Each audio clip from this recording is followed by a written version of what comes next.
تینوں نے اتفاق کیا اور بات اگلے دن تک چلی گئی۔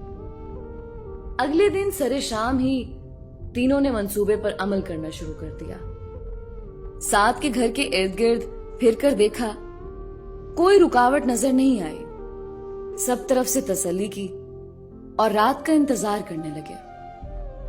سعد کے گھر والے آج کل گھر نہیں تھے، لہٰذا انہیں سعد کے گھر کی چھت پر پہنچنے میں کوئی دقت نہیں ہوئی۔ رات کے پچھلے پہر تینوں بالآخر سارا کے گھر کی پچھلی جانب کود پڑے۔ تینوں اپنی کامیابی پر خوش ہو گئے۔ دبے قدموں چلتے ہوئے سامنے کی طرف جیسے ہی پہنچے، ان کی آنکھیں خوف سے پھیل گئیں، زبان گنگ ہو چکی، جسم سے طاقت ختم ہوتی محسوس ہوئی، پاؤں من بھر کے محسوس ہونے لگے۔ وہ بھاگ کر واپس جانا چاہتے تھے مگر پاؤں زمین میں دھنس چکے تھے۔ تینوں نے ایک عجیب و غریب منظر دیکھا۔ حامد مکمل سفید لباس میں ملبوس اپنے گھر کے کچے صحن میں دیوار کے ساتھ لگے سٹینڈ پر رکھے ہوئے گھڑوں میں پانی بھر رہا تھا۔ کچھ پانی اس نے دیوار پر گرایا اور پھر پورے صحن میں پانی کا چھڑکاؤ کیا۔ سائڈ پر پڑے ایک حمام میں پانی بھرا، صحن سے جھاڑو لگائی، تمام خشک پتوں کو ایک بالٹی میں ڈالا، پھر اس نے جنگلے میں رکھی مرغیوں کو دانہ ڈالا۔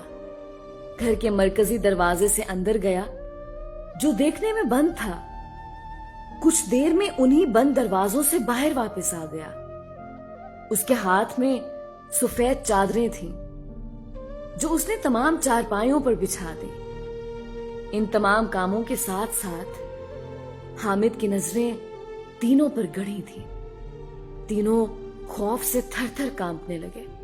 ان کے پاؤں آدھے زمین میں دھنس چکے تھے۔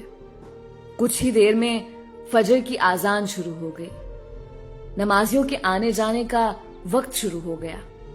سارا کی ماں حسب معمول باہر آئیں، اسی حمام سے وضو کیا جسے ابھی حامد نے بھرا تھا، اور نماز ادا کرنے لگی۔ کچھ ہی دیر میں سارا بھی آنکھیں ملتی باہر نکل آئی۔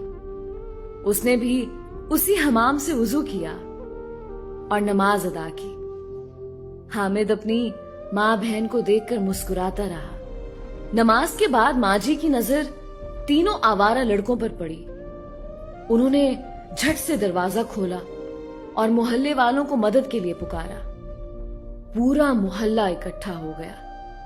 سب نے خوب لان تان کی اور گھر سے نکل جانے کو کہا۔ تینوں کے پاؤں سوج کر پھول چکے تھے کہ چلنے کے قابل نہ رہے، زبانیں گنگ ہو چکی تھیں۔ محلے والوں نے انہیں چارپائیوں پر ڈال کر ان کے گھروں تک پہنچایا۔ تینوں کی آواز ہمیشہ کے لیے بند ہو چکی تھی۔ ایسی عبرتناک سزا دیکھ کر پورا محلہ ان کی اس کیفیت پر حیران تھا۔ صرف ایک ماں جی مسکرا رہی تھی، کیونکہ وہ بہت پہلے سے جانتی تھی حامد کی ڈیوٹی اللہ پاک نے اسی گھر میں لگا دی تھی۔ جب اللہ کے سپرد کر دو، اللہ خوب نبھاتا ہے، چاہے انسان بھول جائے، لیکن اللہ پاک کی ذات کبھی غفلت نہیں برتتی۔